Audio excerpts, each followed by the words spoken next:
I think one of the biggest reasons that kids don't choose engineering as a career is they decide too late in life that math is important to them. And so I think all kids have an opportunity to learn the math and science that they need to study the advanced math and science classes to get into engineering schools. But unfortunately, many of them don't do that. In middle school, we're already placing our kids into advanced or not advanced classes, and not enough of the kids are able to pursue the advanced math and physics classes needed to get into engineering. I think kids need to learn the mathematics that gets them to higher level mathematics and science in high school. And then that will allow them to be able to get into engineering schools. So in parallel to that, we really need to make math engaging for the kids and really fuel their passion for learning STEM. I would encourage them to take as much math as they can, take as much science classes as they could, for example, physics. Go all in.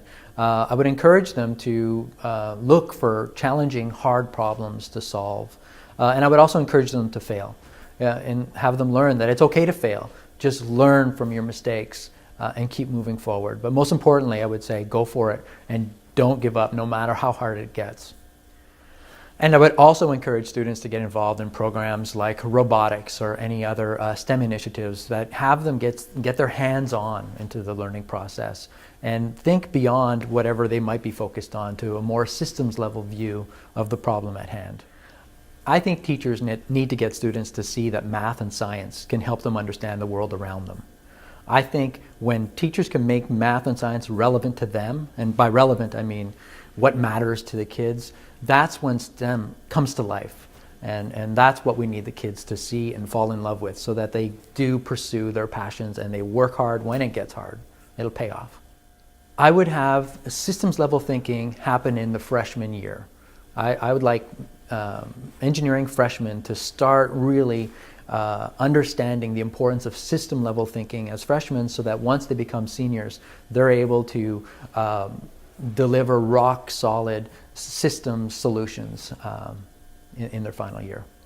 And so by systems level, I mean looking at the broader solution, not just maybe the problem that they're trying to fix, but look at all aspects of the system, including knowing how to interact with their customers that have the problem. So customer understanding also plays a key role in that.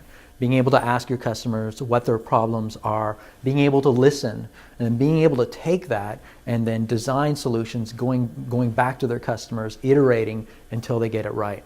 I think if engineering students have the systems thinking approach to asking their customers about their problems, they'll come up with solutions that to problems that their customers might not even know they have before they have them. We look for innovative problem solvers, system thinkers, great teamwork, and people that want to make a world a better place by solving difficult problems. So we also look for diversity. We're strong believers that diversity fuels innovation. And by diversity, I also mean diversity of thought, culture. We don't want everyone to be the same at TI. We really embrace the differences, and that includes diversity of approach to solving problems. It's very important for us at Texas Instruments. I know that all of the universities here today have really great STEM outreach programs to the high schools and middle schools around their universities. And that is wonderful for addressing some of the gaps that we discussed today. And I think individually we could all move the needle on helping get more kids to become aware of electrical computer engineering and engaged enough to be able to take the advanced courses that get them there. But I think there's a real opportunity by working together to really change this equation and get more kids fired up, you know, to light the spark for them and to fuel their passion for STEM. And I think the only way to do that is if we work together. And I think ECEDHA is just a great group to harness all that energy into one direction. So we need to get all kids wanting to become engineers and believing that they can become engineers to make our world a better place.